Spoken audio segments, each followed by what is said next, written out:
সেদিন কোথায় ছিলেন, কখন খবর এলো আপনার কাছে যে এই ধরনের একটা ভয়াবহ আমরা তো মানে প্রথমে কিছু জানতাম না। 1200 বেডের হসপিটালে ওখানে আমরা ডিউটিতে ছিলাম, ওটি চলছিল। হঠাৎ করে একটা সিনিয়রের ফোনে কল আসে যে তার বাড়িতে আগুন লেগেছে। এরকম বাইরে বেরিয়ে দেখছি পুরো এই জায়গায় ধোয়া, লোকজন, এরকম অ্যাম্বুলেন্স, এখানে পুরো রাস্তায় যে অ্যাম্বুলেন্স যাচ্ছে আসছে।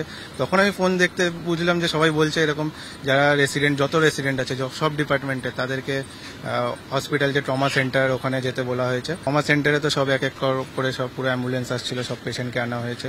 দেখা পেশেন্টের কার কি দরকার, কেমন করে স্টেবিলাইজ করা যেতে পারে, কারোর ফ্র্যাকচার ছিল, কারোর অর্থোপেডিক ইন্টারভেনশন দরকার, কারোর সার্জিক্যাল।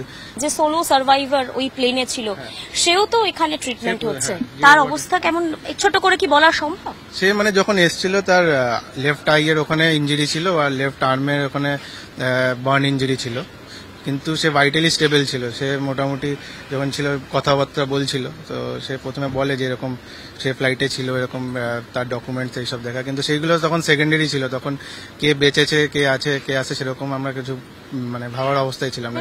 যখন আমরা হোস্টেলে শান্তি ডিউটির পরে, ক্লাসের পরে গিয়ে হোস্টেলে মেসে বসে খাই, বাড়িতে ফোন করি, বা রাত্রে সারাক্ষণ মানে হোস্টেলে থাকি, ওপর যে ফ্লাইট যাচ্ছে, এরকম কোনো যেন ভাবিনি যে এরকম একটা দুর্ঘটনা হতে পারে।